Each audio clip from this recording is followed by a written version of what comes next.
In 2008, our generation had the experience that an earlier generation had in 1929.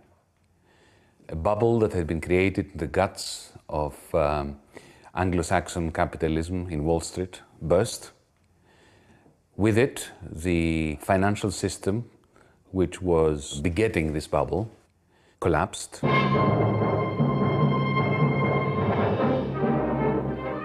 October 29th, 1929, Black Tuesday. The New York Stock Exchange is in a panic. Frantic investors have scrambled to unload their stocks at any price. Everyone wants to sell. No one wants to buy. Suddenly, even the most gilt-edged securities are practically valueless. The stock market crash has come, and the Great Depression has begun. There's a funny phrase which secretly is said in the banking and amongst the very rich, that you should never let a good crisis go to waste. That is, this is an opportunity. And they have, the top 1% has the wealth, power, influence to use that opportunity to their own advantage, and they have done so.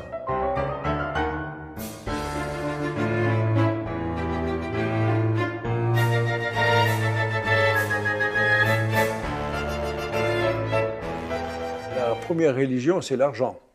Voilà.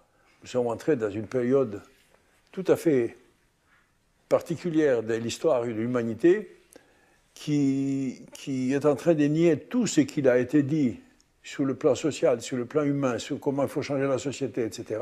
Ça est annulé.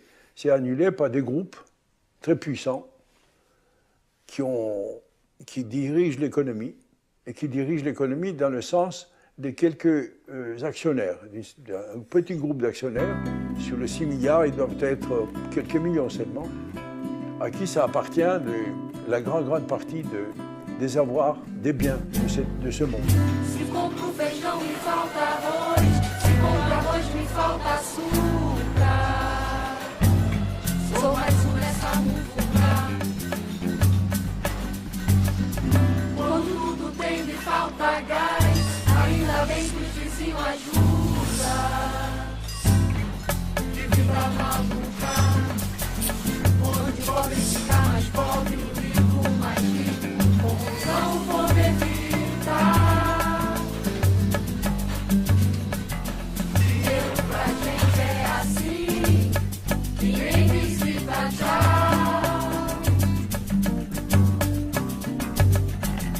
Onde o pobre fica mais pobre, o rico mais rico. Confusão vou evitar. Dinheiro pra gente é assim.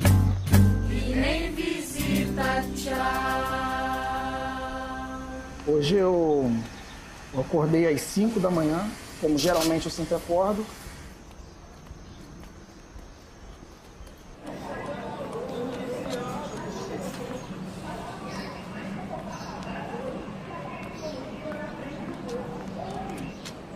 Essa é a minha rotina, de segunda a sexta, pegando o trem e chegando na Central do Brasil, pegando o metrô.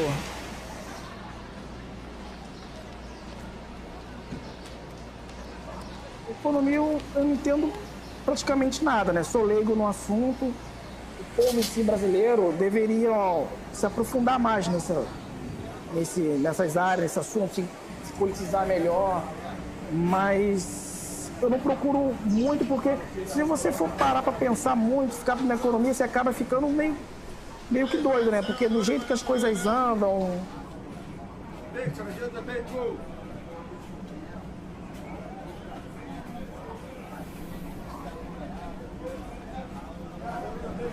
Eu prefiro deixar a vida levar, vamos trabalhando, vamos levando. Não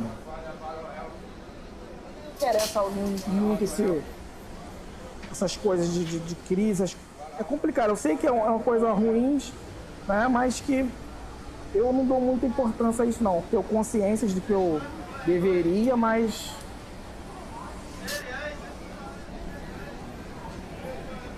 O banco, na verdade, eu vejo como uma armadilha, né? Porque se você parar para pensar nos bancos, o que eles fazem, como que fazem, funciona como uma armadilha, uma pegadinha, né? Eles ficam ali, você vai levando tudo direitinho, um simples deslize seu, os juros vêm arrebentando.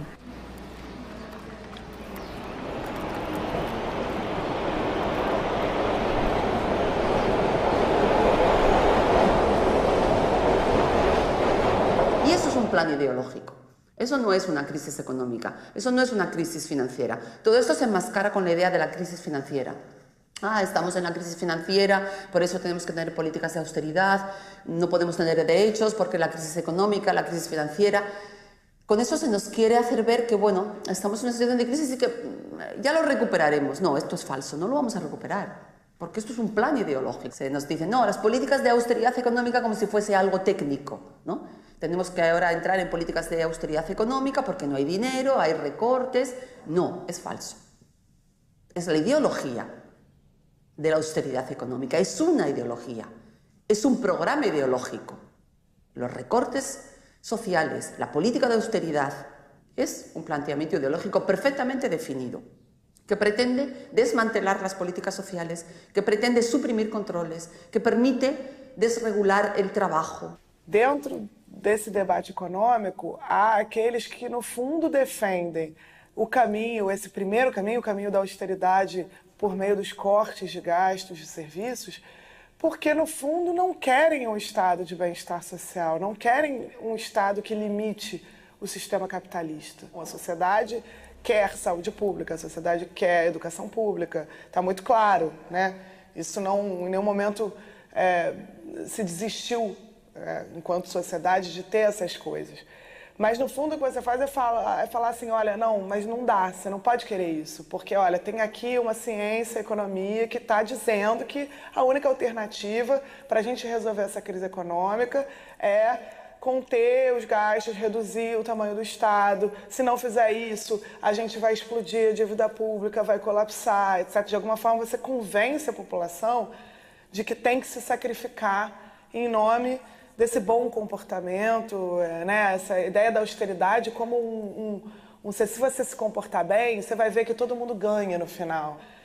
E isso vai limitando a própria democracia e vai criando também esses monstros que a gente está vendo agora, que surgem do desespero um pouco de uma população que vê que o sistema não está mais atendendo as suas demandas e os seus interesses e que quer outras soluções, que não acredita mais nesse establishment, que não acredita mais nesse tipo de discurso, que percebe que ele não beneficia a todo mundo de forma igual, né?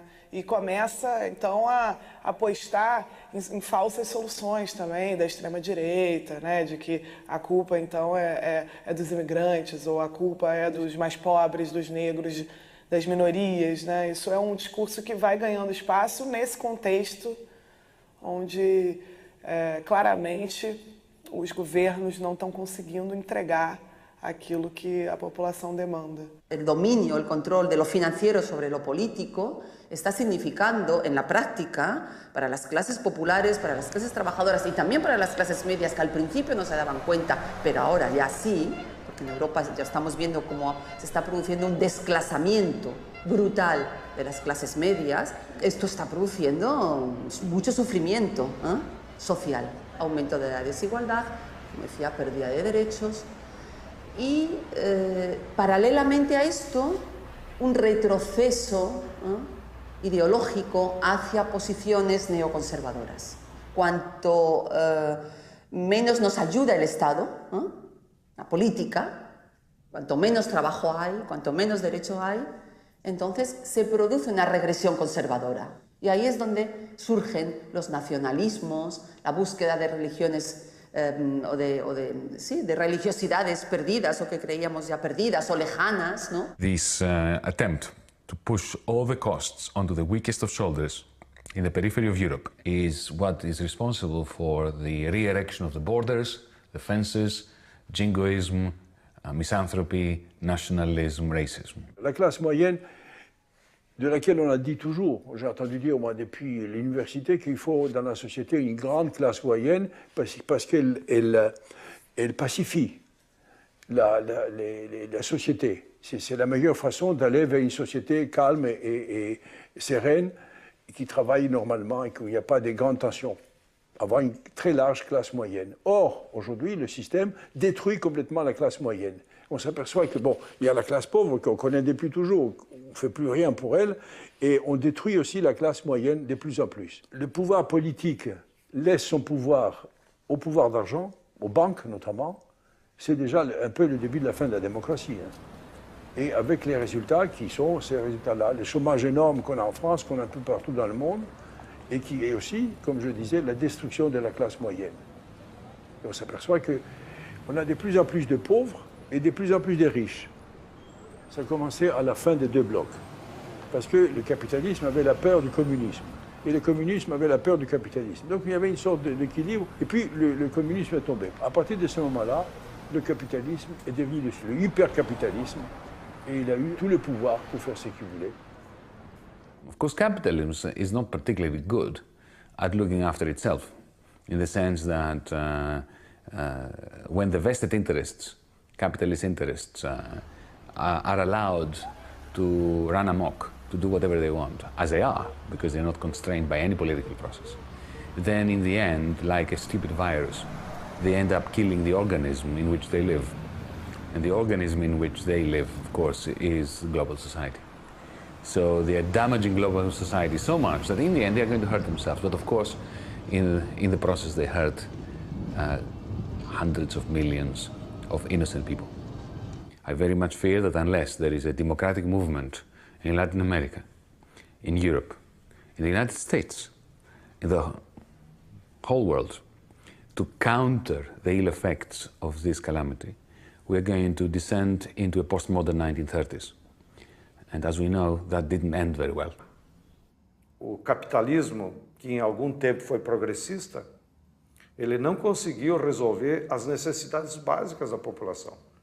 E, portanto, do ponto de vista econômico, ele não democratizou no sentido de garantir para que cada membro da sociedade tivesse direitos iguais naquilo que é fundamental do trabalho, da escola, da moradia, da terra. E temos uma crise social gravíssima, porque durante todo o século XX as pessoas podiam ascender socialmente, podiam resolver seus problemas. E agora o que nós estamos assistindo é cada vez mais novos contingentes de milhões de pessoas excluídos, inclusive do sistema de exploração. Ou seja, os capitalistas nem precisam mais explorar os pobres. Você vive numa sociedade em que as maiorias não têm oportunidade de se realizar como cidadãos plenos do ponto de vista da economia, da sociedade, da cultura, da educação, evidentemente que não há uma sociedade democrática, ainda que ele vote. A tendência de todo mundo é imaginar que os donos do poder são aqueles que detêm o poder político, portanto, o presidente, os governadores, os legisladores, senadores, deputados. O poder facilmente compreensível é o poder econômico, né? Se você detém o poder econômico, todas as outras formas de poder são subalternas a esse. Então, se você olhar o orçamento da União Brasileira, você vai ver que o principal beneficiário são juros e as amortizações da nossa dívida interna. Para quem vai esse dinheiro? Bom, esse dinheiro vai, em primeiro lugar, para os bancos nacionais, em sua maioria, mas alguns bancos estrangeiros também, para as seguradoras e para os fundos de investimento e para a elite empresarial e elite pessoal. Eu acho que seria razoável dar a esse grupo o nome, no caso do Brasil, de donos do poder. O setor bancário foi o mais lucrativo entre as empresas de capital aberto no Brasil em 2016. El banco es un lugar de ladrones, ¿no?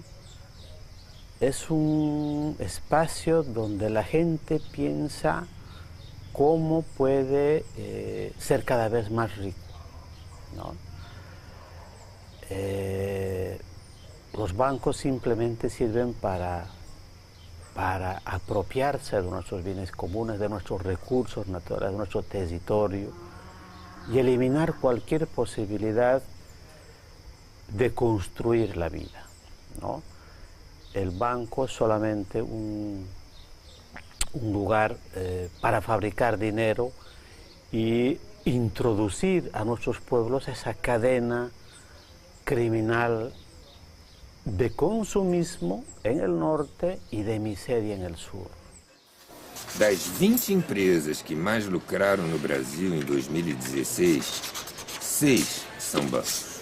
Itaú Unibanco e Bradesco ocupam as 2 primeiras posições. Entre os maiores prejuízos de 2016, não há nenhum banco.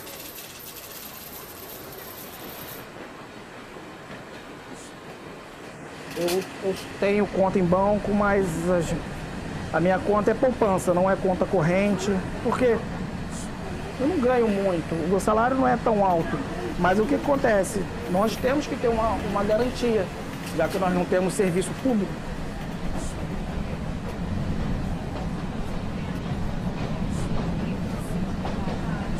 Cheque eu não tenho, eu tenho cartão de crédito.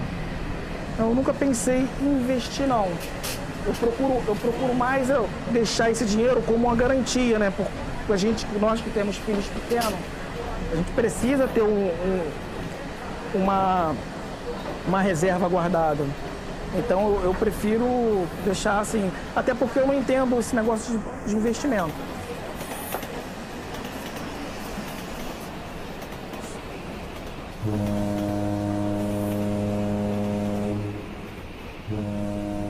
O Vanguard Group, maior fundo de investimentos dos Estados Unidos, controla algumas das empresas mais poderosas do mundo. Parte delas, concorrentes. É o maior acionista de 5 instituições financeiras de peso. Das maiores empresas de tecnologia e comunicação e de outras multinacionais. É um dos maiores acionistas de outras gigantes do mercado. El concepto de corporación, que es un concepto muy amplio y que incluye corporaciones que pueden ser lo de Bill Gates, a la de las farmacéuticas, a la Novartis. Estas corporaciones ya tienen presupuestos que son más grandes que el presupuesto del Estado. Y la presión que estas corporaciones ejercen en gobiernos es de hecho un gobierno sombra que siempre está allá. Si uno ve cuántas son las lobbies de las multinacionales en Bruselas, para dar la idea solamente eso, es un ejército. Son más de 70.000 personas que viven solamente para garantizar el seguimiento de leyes en las comisiones, en todos, de manera que el gobierno, al final, directamente o indiretamente, responde antes de todos a corporações. Quando eu digo que no Brasil os donos do poder estão representados por essa dívida interna de 3 trilhões, é porque, para mim, parece razoável imaginar que quem fica com praticamente a metade de tudo que é arrecadado em impostos tem uma fatia muito relevante e muito importante do poder. Nos Estados Unidos não existe ninguém com 50% ou perto disso, mas existe um grupo que é quem tem a maior fatia do orçamento. E sobretudo, se você pensar na parte livre do orçamento, que é aquela que eles chamam de discricionária, que é a parte que você pode alocar aqui, ali ou lá, porque as outras partes são todas já engessadas por lei. Então, o grupo que leva mais da metade dessas verbas discricionárias nos Estados Unidos é a indústria bélica. Esse interesse não é o interesse da população americana, da mesma forma que o interesse da população brasileira não é ver esses grupos grandes econômicos, financeiros, receberem metade de tudo que nós pagamos de impostos. Você não vai perguntar aos empresários se eles são contra ou não algo que fere a soberania nacional. Você tem que perguntar aos políticos eleitos pelo povo. Essas preocupações com o capital especulativo já vem de longe, né, das crises lá dos anos, final dos anos 80, anos 90, mas isso se acentuou muito nesse período recente. O que declanchou, ou desencadeou a crise do Lehman Brothers foi isso, foi a passagem de tantos recursos para a área financeira, com investimentos que cada vez tinham menos a ver com a realidade e criando uma imensa bolha, primeiro no setor imobiliário, depois mais ampla, e que estourou. E eu acho que isso tem uma correlação também com uma acentuada piora na distribuição de renda no mundo, mas em particular nos grandes países capitalistas, inclusive nos Estados Unidos. Então, na realidade, o que você tem é uma crescente dominação do poder financeiro sobre os governos, derivada da liberalização dos fluxos de capital. Até a década de 70, quando você tinha o Acordo de Bretton Woods, os fluxos de capital eram muito limitados, atendendo a uma demanda do imediato pós-guerra.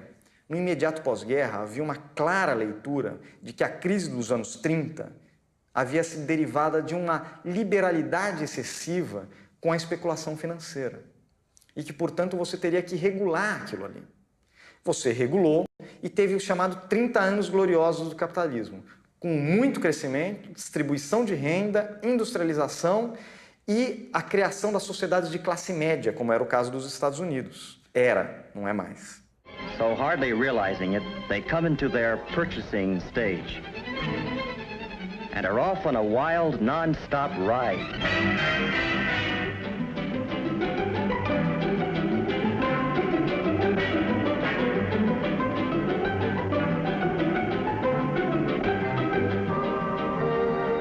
It's a happy-go-spending world. Right now, you can ride along with the happy-go-spending, buy it now, young adults of today. Ride with the young adults who are buying 70% of all homes sold.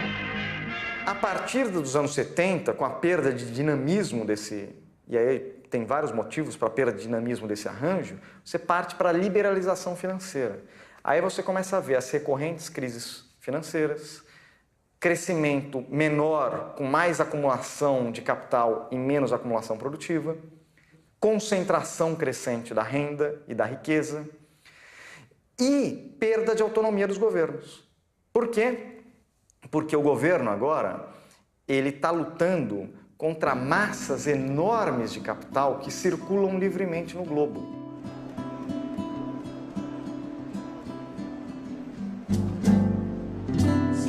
Feijão me falta arroz, se compro arroz me falta açúcar. Sou mais um nessa muvuca. Quando tudo tem me falta gás, ainda bem que os vizinhos ajudam. Que vida maluca, onde o pobre fica mais pobre, o rico mais rico, confusão o povo evita.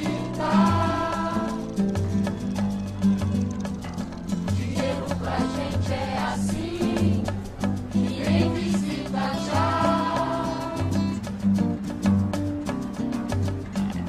Onde o pobre fica mais pobre, o rico mais rico, confusão por evitar. Dinheiro pra gente é assim. Obviamente, a Europa é um cenário privilegiado para você pensar o poder do setor financeiro sobre as decisões dos governos nacionais. Dá um caso emblemático disso. Quando Syriza ganha na Grécia, tem uma reunião entre o Varoufakis, que era então ministro das Finanças grego, com o ministro das Finanças alemão. E o Varoufakis vem falar, olha, eu vou querer renegociar os termos do endividamento, porque a gente não tem como, na verdade, dar conta desses termos atuais, a gente quer renegociar isso aqui. E o ministro alemão fala, não há possibilidade, o governo anterior já assinou, tá decidido, vai ser assim. Aí o Varoufakis fala, mas a gente acabou de ser eleito com um outro projeto, o povo grego, olha, por mim não teria nem eleição, diz o alemão. Mas já que vocês querem ter eleição, façam, mudem o governo, mas os termos são os mesmos.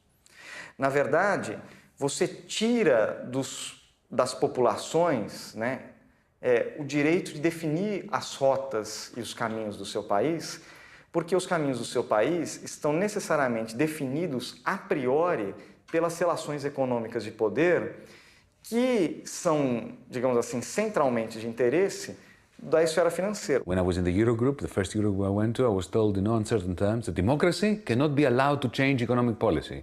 So what's democracy then? For decades now, there's been a political process in progress in the heart of Europe. It is a process of depoliticizing political decisions. What happens when you depoliticize political decisions? For instance, the decision about, since we're in Greece now, what the budget surplus should be of the country, what the tax rate should be. Now, this is a purely political decision. It's an economic decision, but it's also a political decision. Yeah?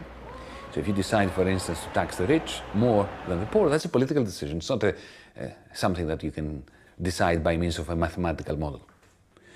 But if you end up depoliticizing it and making technocrats make these decisions, what you're doing is you're creating a democracy-free zone. So you have a political process which claims to be apolitical and therefore ends up being anti-democratic. And when you have an anti-democratic political process making political decisions, you end up with really bad decisions and bad economics. So you end up with toxic politics, anti-democratic politics, and anti-democratic, irrational economics. Vamos sorrir, minha gente. Aproveita que está contente. E até mesmo ser gente careca e doente. E motivo tem é só achar. Assim o povo se diverte. Domingo o pagode enche. A comida está de sobra, mas fico ciente. E amanhã tenho que trabalhar. Pego bem andado, levando minha serva gelada, essa é minha diversão. Gasto tudo que ganho, depois eu reclamo do meu ganha-pão. Falo de quem faz errado e não procuro melhorar. Quero que tudo tenha jeito, eu sempre falo mal do prefeito, mas quem disse que eu quero colaborar? O termo financiarização é um termo que capta uma dimensão muito importante do que está acontecendo na economia mundial, no planeta, nas últimas décadas, que é a hegemonia crescente, ou peso relativo crescente das finanças nas economias avançadas e menos avançadas do mundo, né? Então, a participação do setor financeiro no PIB, nos lucros, né? A influência das instituições financeiras, das grandes corporações financeiras nos processos econômicos e políticos cresceu tanto que alguns economistas passaram a usar esse termo financeirização como uma forma de resumir esse fenômeno amplo e complexo, né? E não tem dúvida que é um elemento central do desenvolvimento do capitalismo nos últimos 30 anos, desde a década de 80 pelo menos, né? O que há é uma mudança estrutural nos processos econômicos, né? Eles estão cada vez menos físicos e mais virtuais. E a chamada financiarização é uma parte disso. Você está lidando com muitas pessoas tolas no mercado. É como um grande cassino e todos os outros estão bêbados. Warren Buffett, mega investidor, terceiro homem mais rico do mundo, 1974. El capitalismo, el sistema capitalista, dejó de ser un sistema productivo, un capitalismo productivo, para ser un capitalismo especulativo. Es esto que se ha denominado el capitalismo de casino, ¿no? Del casino, de la apuesta, de la especulación, de hacer dinero fácil, de hacer dinero partiendo solo del dinero.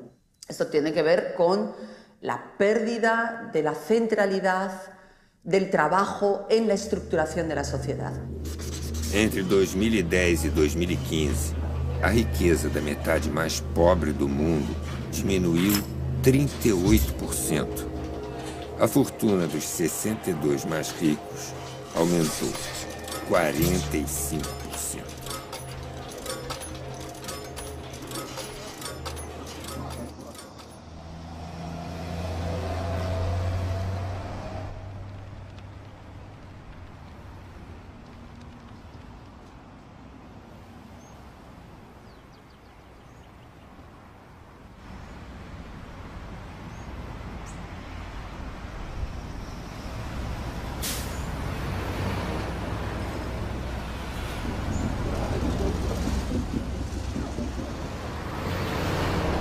empresa produtiva ela tem uma lógica própria. Você tinha, e os autores de microeconomia heterodoxa mostram isso, a lógica fordista, a lógica anterior, digamos assim, do metade do século XX, a lógica do gerente, digamos assim, era a lógica de ampliar a produção, ganhar mercado, né? Ganhar tamanho à empresa e, com isso, digamos assim, produzir mais lucros e gerar mais salários. Então, era a lógica dos fluxos. Fluxo de lucros e fluxo de salários. Quando vem um banco e compra essa empresa, ou compra uma parte dela, os acionistas, etc., a lógica muda. A lógica, ao invés da expansão das atividades, se torna o que a gente chama em economia de maximização do valor do acionista.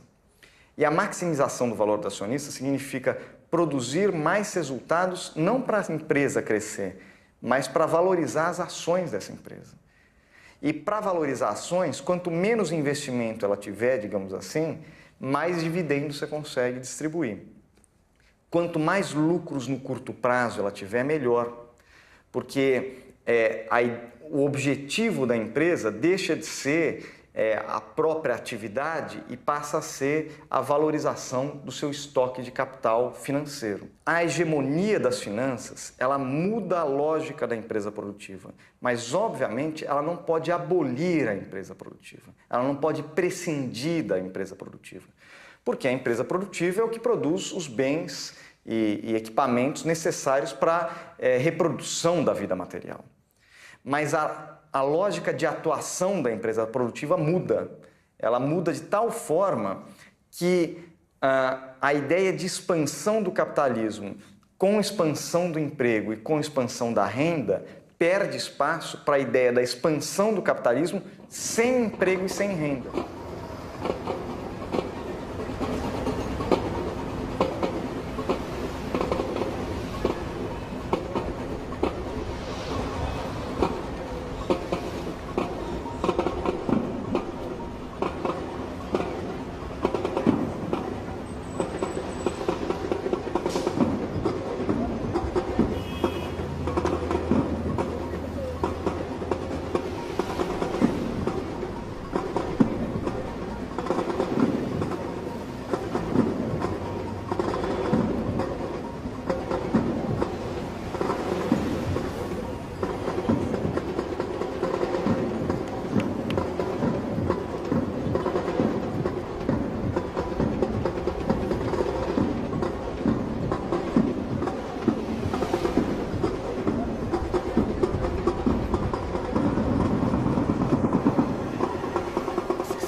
Apenas 28% da atividade bancária são usados da economia real.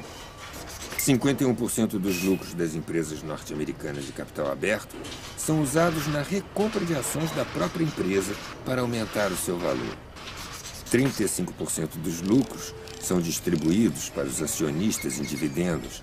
Só 14% são investidos. O sistema financeiro, por sua vez, o que vai fazer com esse dinheiro? Se ele investisse, né, o que se faz de investimento mesmo, devolver o dinheiro à produção, tudo bem. Não só não investe, ele faz reaplicações financeiras. Investimento é diferente de aplicação, certo? Aplicação financeira, você move papéis, né? Você pode mover imensos papéis e não vai ter um par de sapato a mais no país, né? Você não tem produção.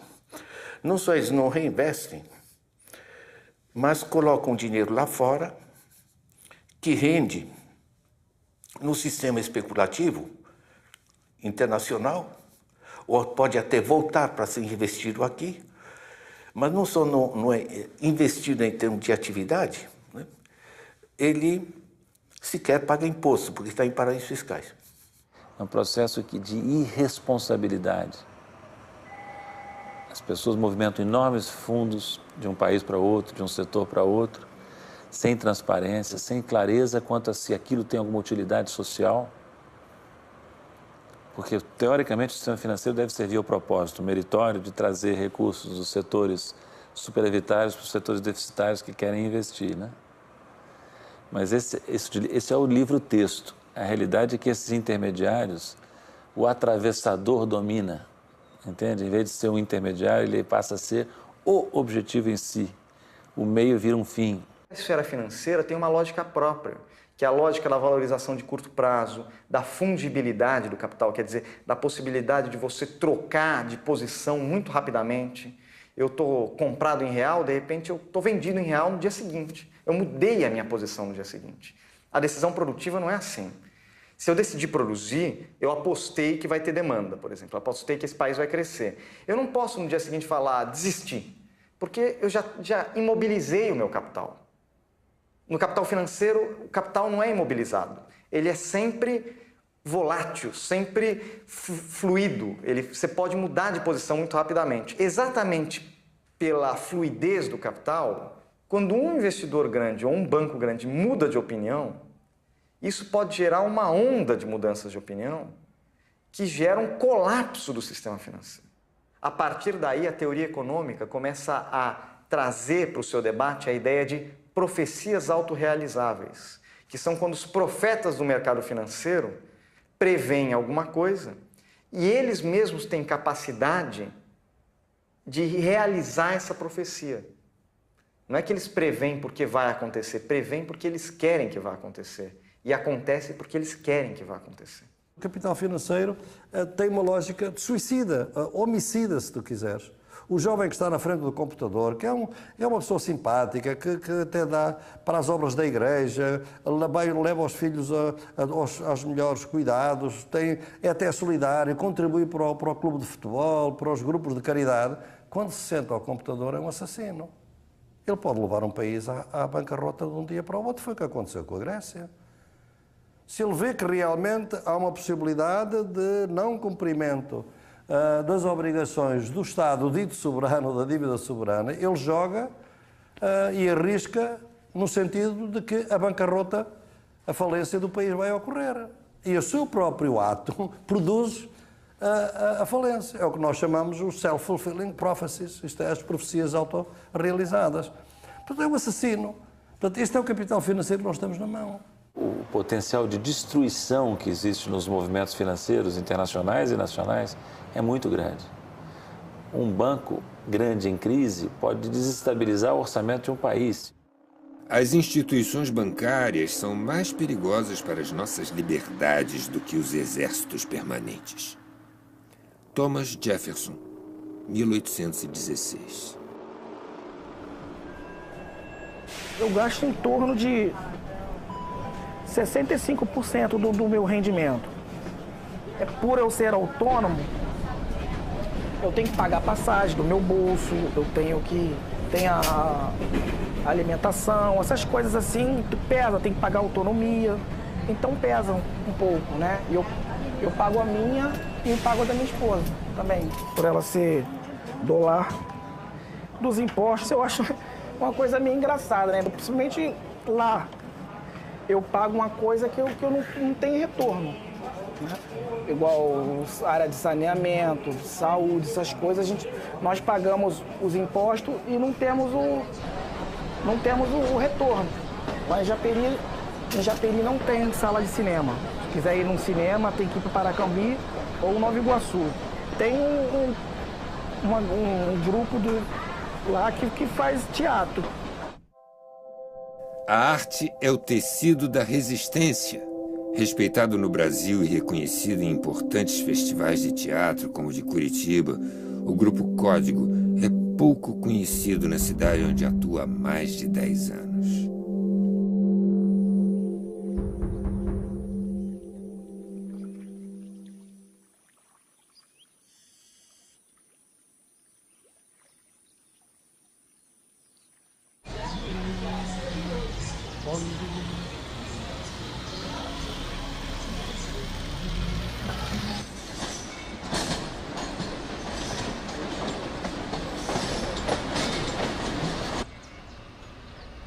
A gente se reúne final de semana e feriado, né, que são os dias que a gente está livre, né, para poder atuar, né, na área que a gente gosta, no local que a gente gosta e poder tentar, através dessa troca, né, do teatro, de temas, de assuntos sociais, né?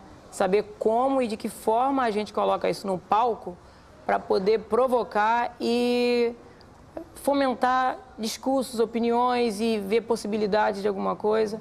A gente se reúne através disso, né? Muito trabalho fora e quando a gente não está trabalhando, a gente está trabalhando aqui. A gente muitas vezes tira do nosso bolso, como membro da companhia, como membro do grupo Código, para poder acertar as dívidas que o próprio grupo tem. A gente não consegue investir, a gente não está conseguindo nem pagar o aluguel do espaço. A gente está devendo 1 ano e 2 meses, indo para o 1 ano e 2 meses agora. O Japeri, muitas pessoas falam que é uma cidade dormitório mesmo.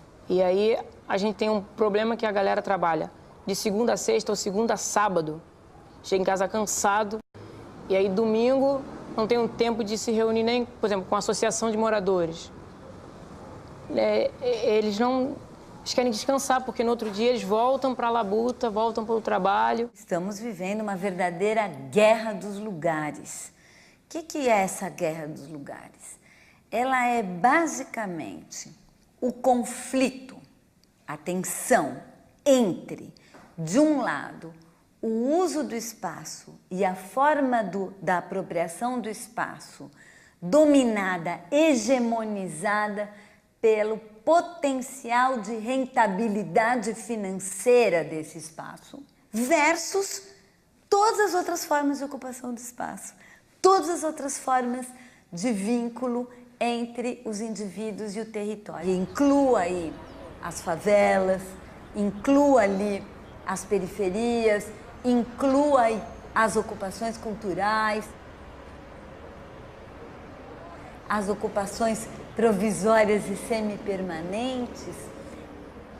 Elas estabelecem com o território uma lógica que não é exatamente a lógica da propriedade privada individual. A mercantilização da casa é uma das áreas onde o setor empresarial da produção de bens pode, então, crescer e ofertar, e, mais recentemente, a moradia como um elemento essencial num circuito financeiro que utiliza um capital financeiro excedente global acumulado nas corporações e nos indivíduos, que fica permanentemente procurando aonde ele pode ser investido para poder ganhar juros, para poder ser remunerado, para crescer mais, para procurar onde ele pode entrar, para poder ser remunerado, para crescer mais, e assim crescer cada vez mais, sem nenhum vínculo, nenhum zero com as necessidades das pessoas, das comunidades.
As nossas cidades se tornaram verdadeiras máquinas de produzir sem teto, né? Porque você investe, facilita o crédito para a construção civil, né? Enfim, naturalmente está ligado a todo um sistema de financiamento de campanha eleitoral e tal, uma articulação histórica da construção, do setor da construção, do setor imobiliário com o Estado, né? Nessa articulação você produz desenvolvimento urbano, você traz equipamentos privados, você constrói centros hoteleiros, você constrói estádios, como foi no caso da Copa do Mundo, nas Olimpíadas. Essas construtoras têm a sua atuação na construção pesada, outras na construção civil. Elas se articulam com os financiadores, com os bancos que financiam seja a casa própria ou a construção, e aí o financiamento de campanha eleitoral tem um peso novamente nisso, né? Compram terras, então elas controlam pela terra, e aí com isso controlam o valor de mercado, né? Fazem o investimento dos empreendimentos a critério dela, e obviamente não vai fazer habitação popular, porque isso não é rentável, ela vai fazer o que é rentável, não o que é necessário para o direito à cidade, né? E criam um ambiente urbano e reproduzem um ambiente urbano de segregação. Você valoriza regiões da cidade e vai expulsando. A valorização é um processo de expulsão. Dos 4 maiores bancos brasileiros, 2 são privados e 2 são estatais. Os estatais sofrem o assédio permanente de políticos gananciosos que tentam a qualquer custo privatizá-los. Estes são capazes de privatizar empresas públicas rentáveis para tirar uma casquinha dos seus lucros. É cada vez mais gritante que tem um setor, né, o lucro dos bancos a cada ano é recorde e a economia brasileira na maior recessão da história. Quer dizer, essa desconexão ela vai ficando cada vez mais nítida, as pessoas vão entendendo, mas ainda tem umas pessoas que caem um pouco nesse discurso midiático dos analistas econômicos convencionais que ficam o tempo todo tentando associar essas duas coisas, tentando jogar para as pessoas a ideia de que um setor financeiro que vai bem, no fundo, significa que os investimentos do setor produtivo também vão ser retomados e também vão bem. Eu acho que a crise de 2008 ela mostra muito claramente que não é o caso, que uma crise financeira pode prejudicar a economia real, muito, né, e prejudica até agora, mas que o setor financeiro se recuperou muito rápido dessa crise, enquanto a economia real está até hoje patinando.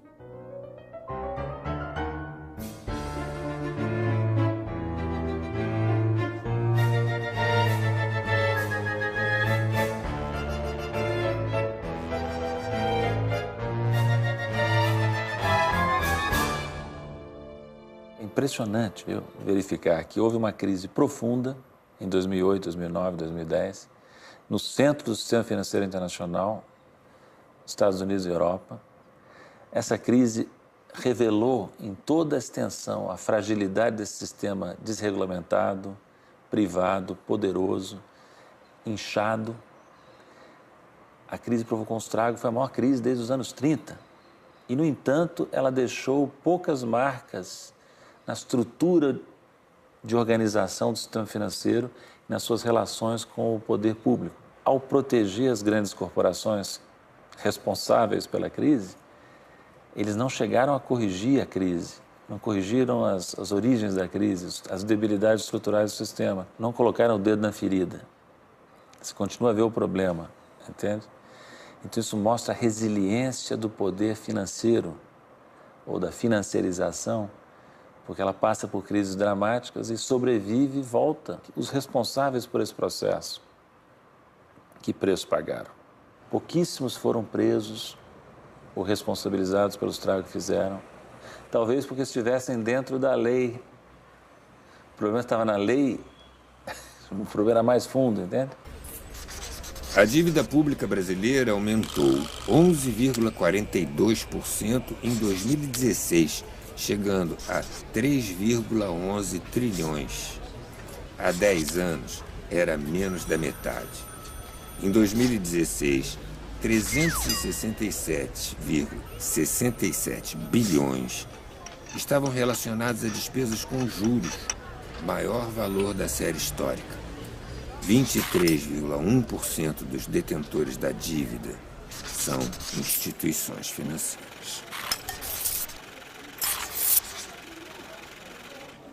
No primeiro mundo, 4%, 5% do que é arrecadado é gasto com juros. Em países mais parecidos como os nossos, o México e tal, vai para 8%, 9%. Mas ninguém paga mais do que 15% do que arrecada, a não ser pontualmente em um ano por causa de uma guerra civil ou qualquer coisa.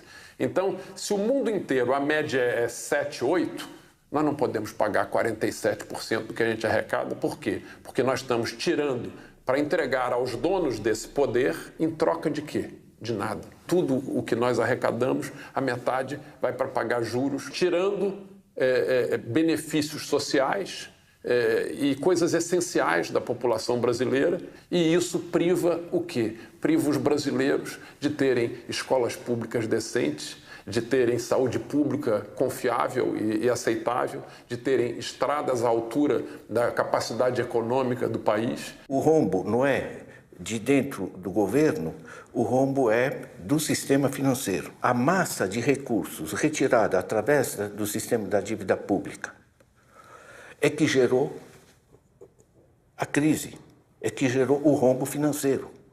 Não é porque se investiu demais na educação, ou no Bolsa Família, ou no aumento de salários, coisa do gênero. É pelo fato de ser retirar o dinheiro da economia real, produtiva, e ter transferido esse dinheiro para intermediários financeiros que, por sua vez, jogam isso lá fora ou jogam em outros produtos especulativos. Mas, basicamente é o seguinte, eu coloco minha poupança no banco. O banco me paga uma merreca. O banco pega essa minha poupança, coloca em títulos do governo, liquidez total, risco zero, e o governo lhe paga 14%. De onde o governo tira esse dinheiro para pagar aos bancos, sobre o meu dinheiro, dos impostos. Quem paga os impostos, professor Ladislau. É uma forma de pegar dinheiro da população através dos impostos e passar para os bancos. Não muito diferente do que se fez com a Espanha, com Portugal, com Grécia, com tantos outros. Espanhóis e portugueses que perderam casas para bancos durante a crise foram às ruas contra a Troika. 800 mil apartamentos foram construídos por ano na Espanha, no auge da bolha. Sem condições de pagar o financiamento, famílias se endividaram. Portugal também entrou em colapso. Em seguida, foi a vez dos gregos.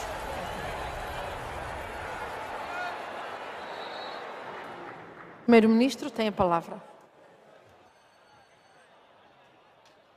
Muito obrigado, Sra. Presidente. O Sr. Deputado Nuno Magalhães sublinhou os resultados das conclusões do último Conselho Europeu quanto ao quadro financeiro multianual.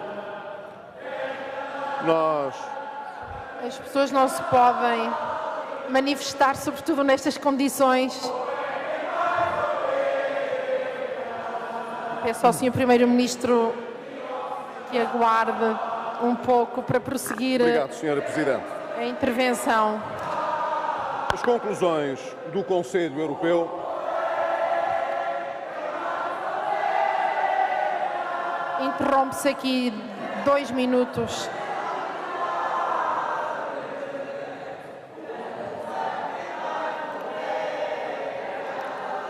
Eu peço às pessoas que se retirem ou que silenciem.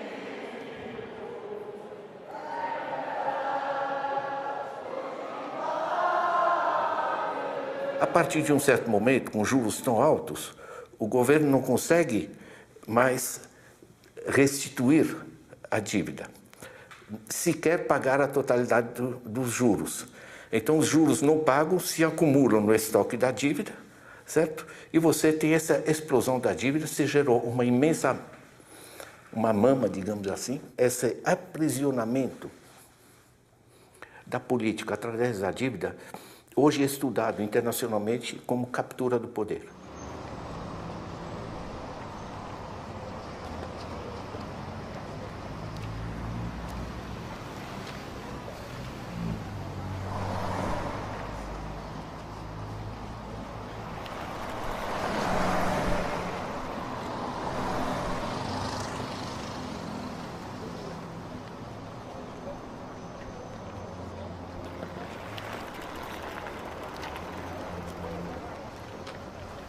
The result of this fragmentation is always that the weaker members of society, the ones who did not create the bubbles and did not benefit from the period of fake growth, are the ones who are being called upon to pay the price for the misdeeds of a whole capitalist financial system that was irrational, and particularly the social class, the top ruling class, the 0.1%, as we say, which was benefiting enormously. And this is what happened in Greece.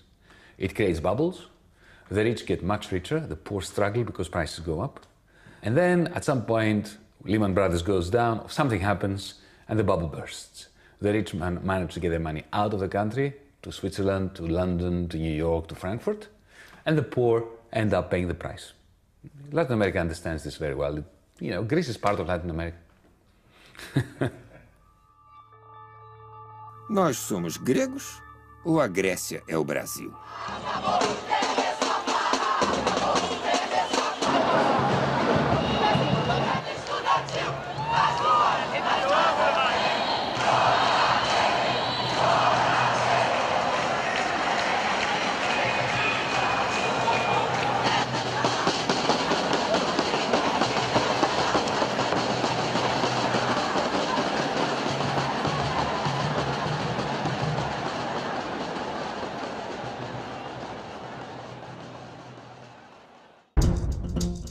O confronto de poderes entre bancos avassaladores e poderes políticos enfraquecidos parece agora inevitável.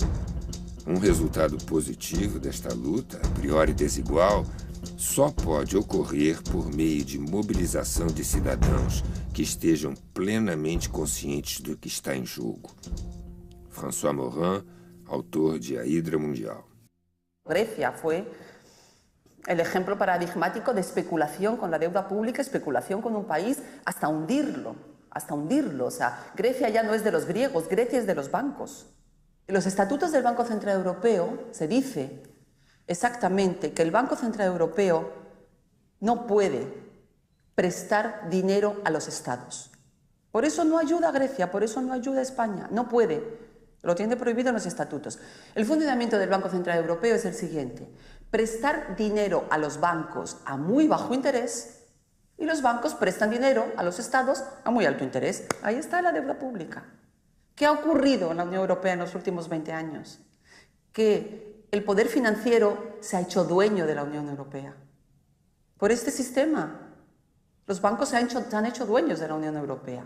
C'est le rêve des banques depuis toujours, de diriger le monde, d'avoir l'argent et de diriger le monde. Ça, c'est le fait même de la banque. Et peu à peu, la démocratie a perdu le pouvoir de l'économie. Et à partir du moment où on perd le pouvoir de l'économie, ben on perd les pouvoirs de diriger un pays. Pendant que le Goldman Sachs avait les secrets de l'économie grecque pour tricher avec l'Europe, en même temps, ils spéculaient sur la Grèce et ils ont gagné beaucoup d'argent en spéculant sur la Grèce. Voilà. C'est le fait des banques où il n'y a plus de règles. Ils font ce qu'ils veulent. And then the question arose to the European Union, well, what are they going to do? Are they going to rescue the Greeks or are they going to rescue the banks? And the rule is that if there's a conflict between the well-being of the banks and the well-being of the people, you choose to support the banks. The Europeans are supposed to be lending money to Greece, but almost none of it goes to Greece. Most of it goes directly to the banks. In the US case, the assumption was if you bailed out the banks and you filled the banks with money, then the banks would lend. But in fact, the banks are so busy trying to recapitalize themselves, so no money is really being lent out. And money is being circulated between banks, so one bank can support another bank. What does the central bank do? It actually starts to issue more money. It engages in something they like to call quantitative easing, which is basically creating new money out of nothing. And then the new money is created out of nothing, and you give it to the banks, and you say, well, you've got to do something with it. So the banks actually, what do? They lend it to people to buy in the stock market. And so actually stock prices come back, okay? But the people get nothing. Our most urgent task upon taking office was to shore up the same banks that helped cause this crisis. It was not easy to do. And if there's one thing that has unified Democrats and Republicans, and everybody in between, it's that we all hated the bank bailout. I hated it.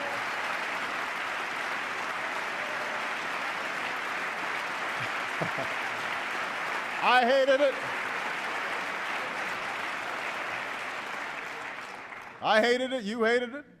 It was about as popular as a root canal. But when I ran for president, I promised I wouldn't just do what was popular.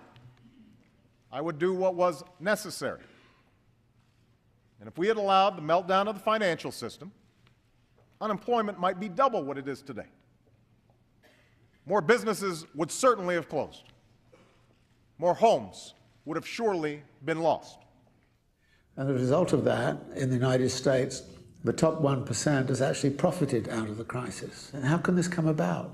That you would create a whole set of policy institutions and the like, which would actually give money effectively to the top 1% and not give anything whatsoever to the people. How could that really come about? And then, of course, the answer is, who controls the press? Who controls politics? Who controls the banking system? And so there you go, the top 1% says, oh, here's a crisis. This is a great opportunity for us to actually acquire even more wealth and power, which is precisely what they have done. Essa parte da população minoritária mas ela é poderosa, está no aparelho de Estado, está na imprensa, está nas grandes empresas e começa a exigir do governo medidas que garantam a valorização financeira do capital. Existem teorias que acham que concentrar renda e riqueza amplia a valorização do capital. Poucas pessoas acreditam ainda, poucas pessoas assim honestas, né? Porque tem as pessoas com interesses, obviamente, aí é outra coisa. Mas poucas pessoas analistas que estão vendo o caso do ponto de vista mais teórico, do ponto de vista mais dos dados, acreditam que a concentração de renda vai gerar dinâmica econômica e que isso vai gerar mais emprego, mais renda e ser distribuído pela sociedade. Sociedades e governos precisam ser capazes de permitir, encorajar os poucos a reterem a maior margem de lucro. Nós achamos que os ricos provavelmente se tornarão mais ricos nos próximos anos. Implicação: gostamos de companhias que vendem para ou servem aos ricos, bens de luxo, bancos privados, etc. A Terra está sendo sustentada pelos braços sarados de seus empreendedores plutocratas, goste ou não. Plutonomy, memorando do Citigroup para grandes investidores, 2005.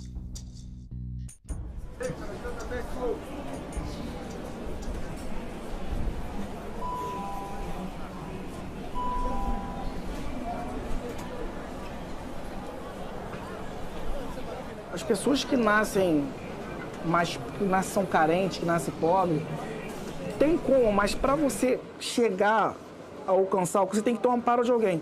Tipo assim, no meu caso, eu tive que começar muito cedo a trabalhar cedo, não só eu, mas como a maioria das tem que começar a trabalhar muito cedo. Se eu tivesse um amparo, se minha mãe tivesse um salário um pouco maior, por exemplo, eu não precisaria ter começado a trabalhar aos 17 anos de idade. Como que eu ia fazer uma faculdade? Por morar longe, tem esse detalhe também, mas tiver um amparo, uma ajuda, se os meus pais estivessem em condições, com certeza daria para fazer alguma coisa, ter estudado.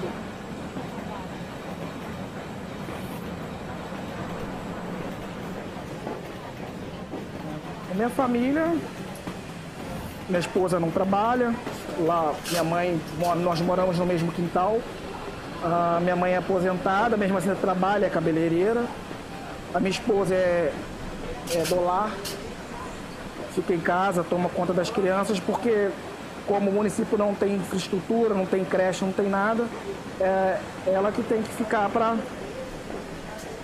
tomar conta das crianças.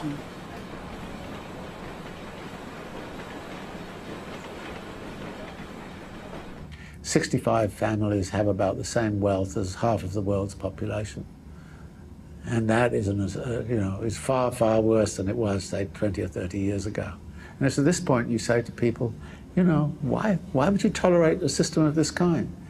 And the answer is, well, you can say that all you like, but if the media doesn't report it, then what happens? Não é o fim do capitalismo, mas é um fim do capitalismo democrático. Quando você tinha milhões de pequenas empresas competindo entre elas, enfim, o comércio internacional, enfim, havia um certo equilíbrio de dispersão de poderes. Hoje não mais.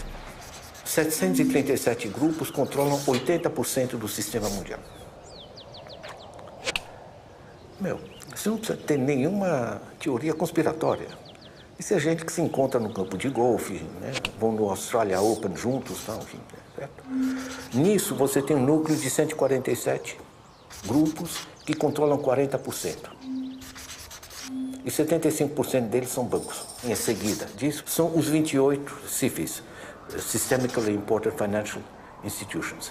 São os 28 que têm juntos um capital de cerca de 50 trilhões de dólares, equivalente à totalidade das dívidas públicas dos governos do planeta. O que me espanta é o grau de farsa que você consegue passar nas televisões, nos meios de comunicação.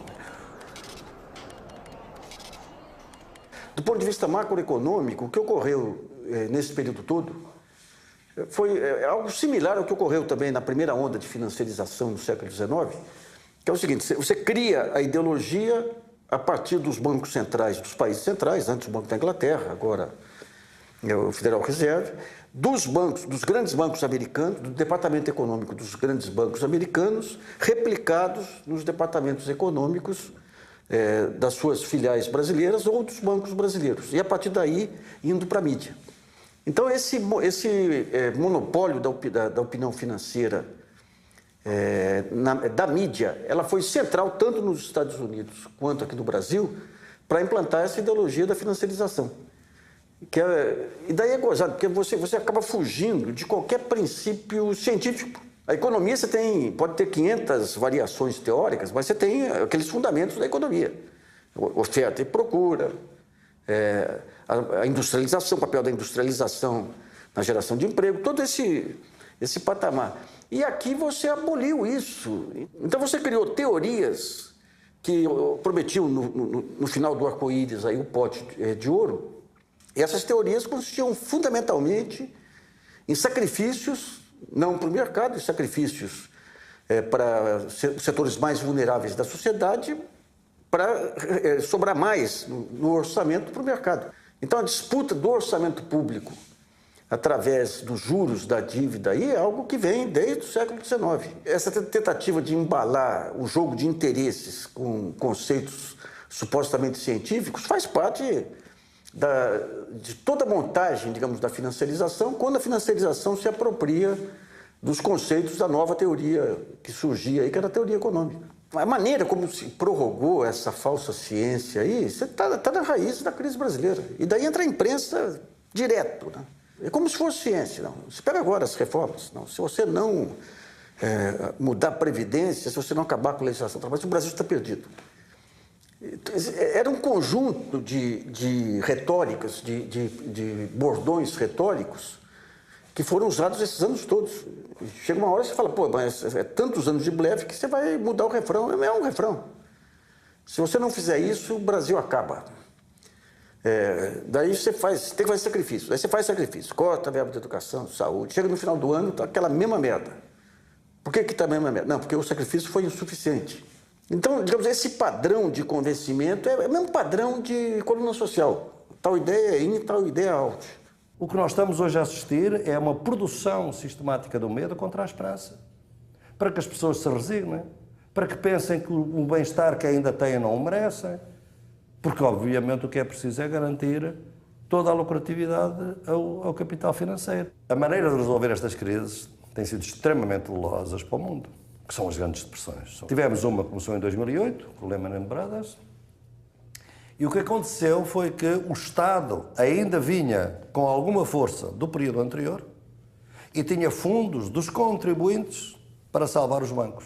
E ao salvar os bancos, deu-lhes todo o poder para continuarem a regular a crise. Portanto, quem provocou a crise é quem está a tentar resolvê-la. Enquanto isto for assim, tu não vais a lado nenhum.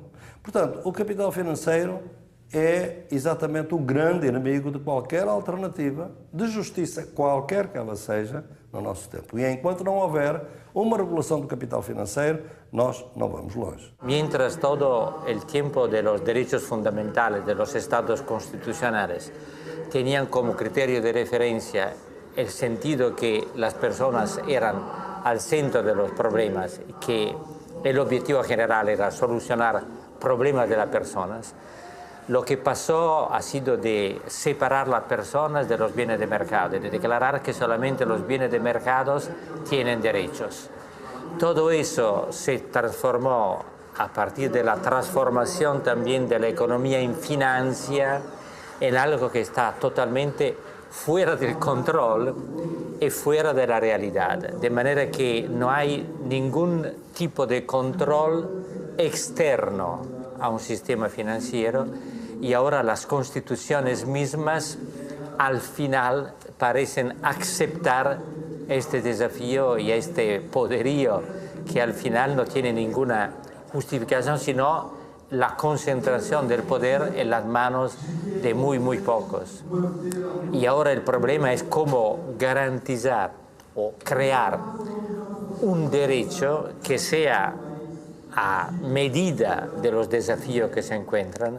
Por eso que las categorías del derecho de hoy no sirven para nada para controlar la finanza.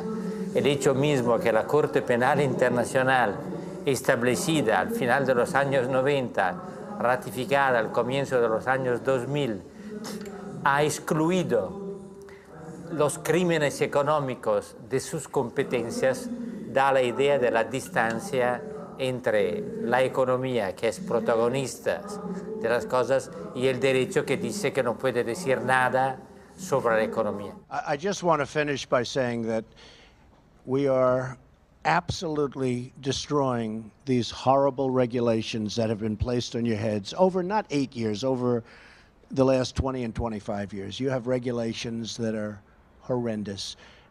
Dodd-Frank is an example of what we're working on, and we're working on it right now. We're going to be coming out with some very strong, not far beyond recommendations. We're going to be doing things that are going to be very good for the banking industry so that the banks can loan money to people that need it.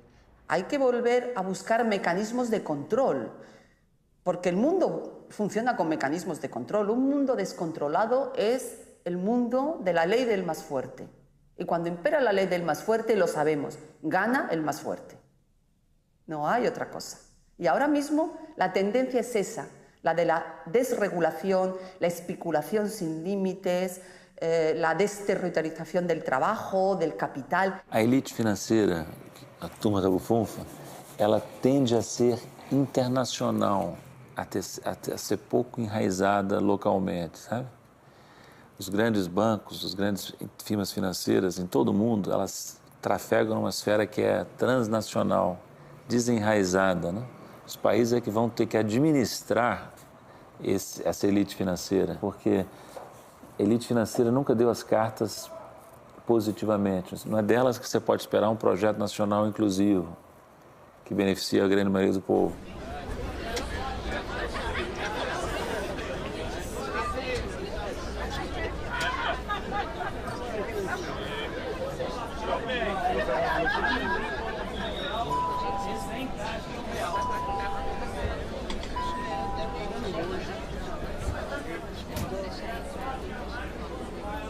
Eu fui nascido e criado lá, né, na Japeri, e eu gosto de lá, apesar de problemas que está tendo agora, da segurança, desse negócio, problema de segurança, mas eu gosto de lá. Eu era pacato, né? O município era muito pacato e agora o crescimento da violência está enorme, com guerras de flexões criminais, está rolando assaltos durante o dia nas ruas. Dificilmente a gente vê uma viatura fazendo ronda no município, principalmente no bairro onde eu moro. É considerado o município mais pobre do estado e é um local onde não temos recursos. É um município muito precário, muito precário. Você precisa de um banco, muitas das vezes é só Engenheiro Pedreira, que é o distrito que pertence a Japeri. Se você precisar de alguma coisa, você tem que sair do município. Precisou de um médico, você tem que ir para o município vizinho. São poucas ruas asfaltadas e saneamento básico. Tem algumas ruas, mas o que acontece? O esgoto não é tratado, é despejado diretamente no Rio Guandu, né? Seria legal se o Estado cobrisse essas áreas todas, né? da saúde, segurança, desse um amparo ao trabalhador.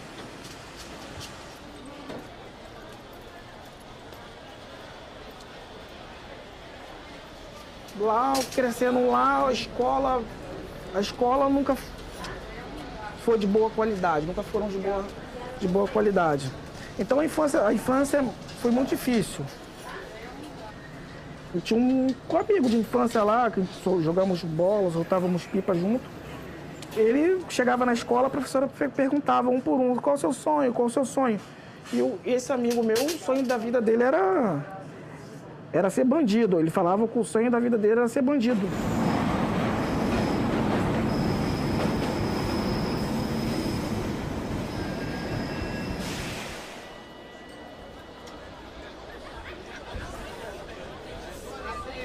Eu tive muitos amigos lá na rua, éramos quase uns 100 garotos lá. Para se salvar, 10 foram muitos. Muitos são, hoje em dia, os que não estão presos, não estão mortos, são viciados em droga. Poucos se livraram, porque não tem expectativa de vida, né? Não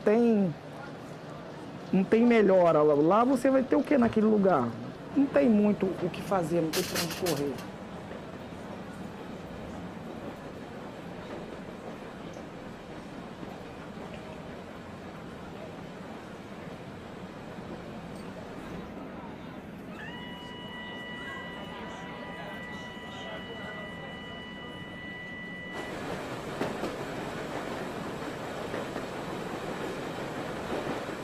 O liberalismo fala muito do consumidor e do benefício que a liberalização traz para o consumidor. Só que o consumidor, para consumir, tem que ser um trabalhador empregado antes de ser um consumidor. E é isso que muitas vezes, essa obviedade é muitas vezes esquecida quando se defende a liberalização pura y simples, ¿no? Hasta la aparición del proceso de globalización, el trabajo ha sido el elemento central de estructuración de las sociedades modernas, de la modernidad. Es decir, la forma en la que las personas nos vinculamos a la sociedad, cuando me refiero a las personas, me refiero a los que no tenemos el poder fuerte, el poder oligárquico fuerte, es el trabajo y los derechos asociados al trabajo. Todos los derechos laborales, pero también los derechos de emancipación social. Educación, sanidad, pensiones públicas, dependencia, son derechos que permiten a las clases populares, a las clases trabajadoras, integrarse en la sociedad. Cuando yo era obrero muy joven, a mis 14 años, podía ver al patrón en la fábrica, controlando. Con el tiempo, cuando trabajé como 40 años en la fábrica, el patrón ya no estaba en la fábrica, el patrón estaba en Europa. Y no sabía quién era, pero además el patrón no era un patrón con nombre y apellido. Era un conjunto de nombres muy difíciles de pronunciar y que no sabían a qué se dedicaban. Los efectos, yo creo, de esta forma de gobernar el mundo, de establecer un modelo cruel de una economía que no importa las consecuencias que pueda tener una población y simplemente se puedan ver los resultados en una pantalla de computadora, suponen una serie de consecuencias para la gente en su vida cotidiana. Las formas de fraude laboral, estas formas de subcontratación de los trabajadores en las empresas, estas formas de alargar las jornadas laborales, un mundo del trabajo sin derechos laborales, sin protección social, sin seguro médico, sin prestaciones para una jubilación en el futuro, y acompañado de esto con una incorporación muy cruel también de los medios de comunicación, que cuando la familia se incorpora al hogar en la noche, lo que ve es absolutamente mentira y basura. Entonces, tenemos que inventar de manera muy creativa, pero efectiva al mismo tiempo, el poner barreras a estas formas invisibles, difusas, complejas, que afectan de manera muy grave a la gente, pero que no se pueden tocar, no se pueden ver. Lo que está en grave peligro ahora mismo es la democracia. Y cuando hablamos de democracia, no hablamos solamente de la puesta en escena de histriónicas elecciones cada X años. Hablo de la democratización de la sociedad, de la inclusión de todos. Castoriadis lo dijo, la inclusión de todos. Y eso es lo que está en juego ahora mismo. Yo creo que en juego, ahora el debate, fíjese que durante muchos años, claro, la época de la Guerra Fría y todo esto era como comunismo versus... Ahora no, ahora es neoliberalismo versus democracia.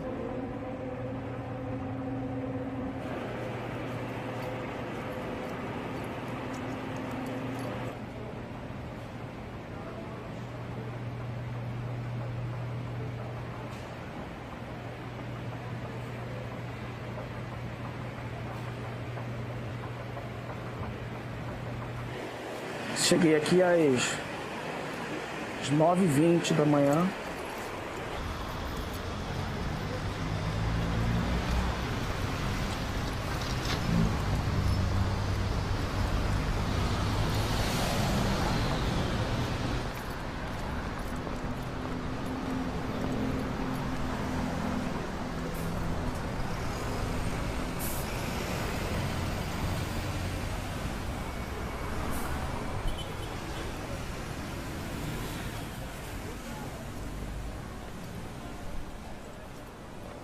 Eu fico preocupado com os meus filhos, né? E fico triste porque, pelo andar da carruagem, a expectativa de vida deles, infelizmente, vai ser precária, porque eles não têm nada, né?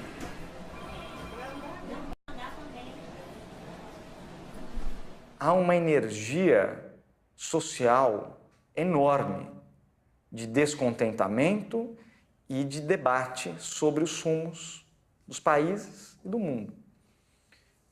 Essa energia ela pode ser capturada pelos mais diferentes movimentos políticos, pelas mais diferentes ideologias.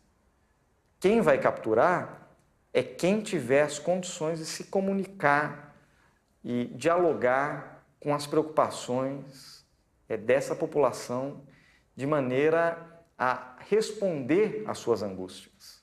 É verdade que o movimento do capital é algo esmagador, mas há exemplos na história de resistências muito bem-sucedidas, né? E de arranjos políticos que perduram durante algum tempo, que permitem uma maior inserção, uma maior distribuição de renda.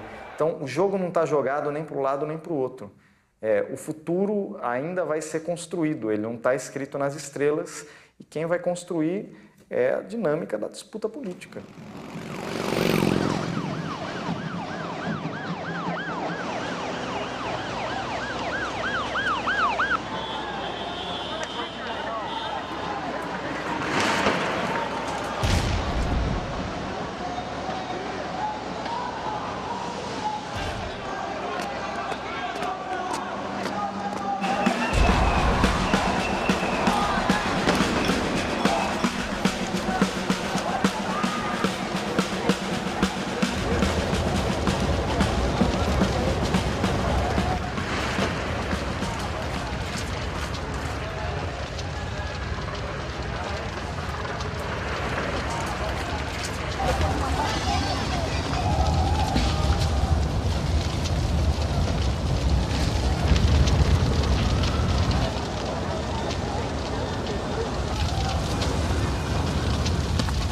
O fato de que há um completo desarranjo desse sistema, ao mesmo tempo que ele pode gerar saídas caóticas, ele também pode abrir espaço para saídas mais humanas, mais solidárias. Pega a Alemanha, né? 60% das poupanças de todos os alemães não estão em bancos, estão em caixas de poupança municipais, onde você tem uma reunião da comunidade que diz, olha, vamos fazer uma pequena empresa, vamos arborizar o parque, vamos fazer isso, vamos fazer aquilo. Estou falando da Alemanha, certo?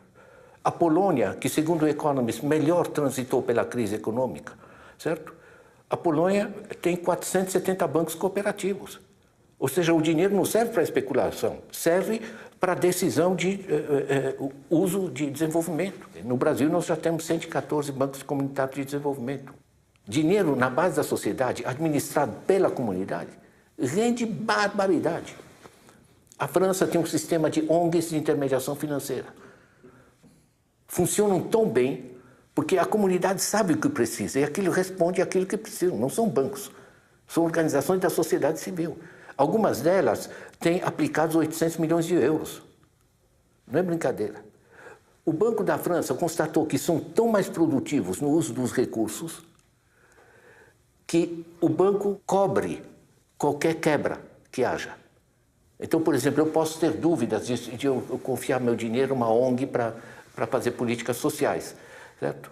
Mas no caso da França, se essa ONG quebra, eu não vou perder minha poupança, o banco repõe.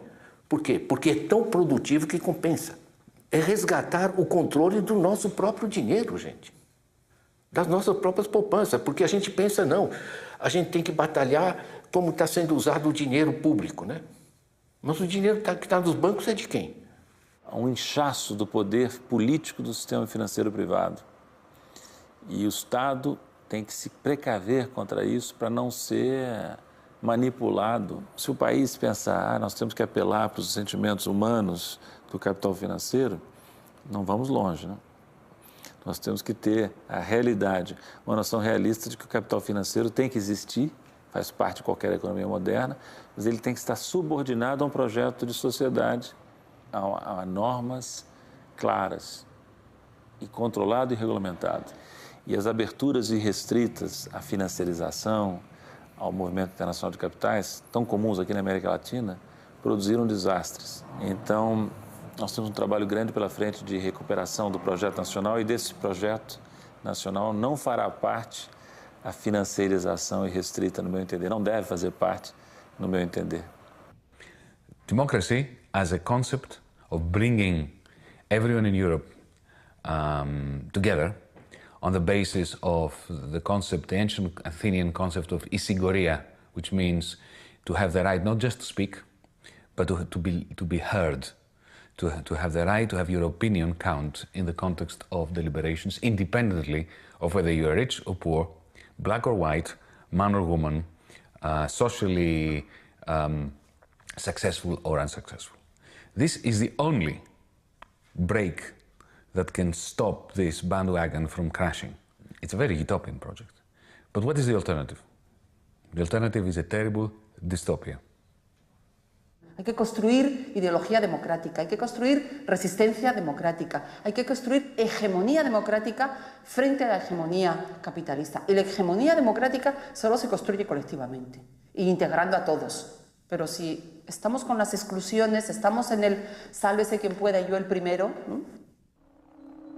Não posso deixar de pensar em tantas pessoas, sobretudo nos mais pobres, que muitas vezes se veem completamente abandonados e costumam ser aqueles que pagam o preço mais amargo e dilacerante de algumas soluções fáceis e superficiais para crises que vão muito além da esfera meramente financeira. Papa Francisco, abril de 2017. Notre démocratie passe un très mauvais moment. J'espère que ça ne va pas durer longtemps, parce que la démocratie est à l'intérieur de chaque homme. En tout cas de la grande majorité des hommes, et puis c'est une société, c'est une nécessité pour la société. On ne peut pas vivre dans une société sans démocratie. La résistance dépend à chacun, à l'intérieur de nous. Il va y avoir des résistances et ça va changer sûrement. Moi je crois beaucoup que l'important dans la vie, c'est la résistance.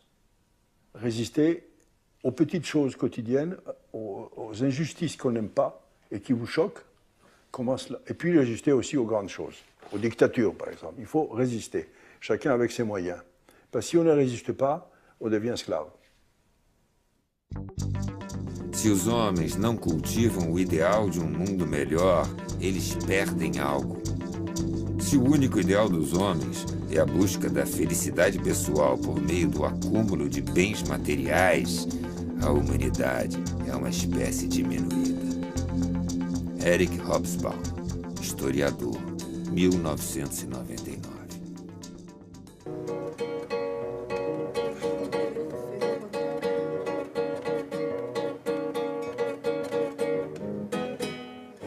Se compro feijão, me falta arroz. Se compro arroz, me falta açúcar.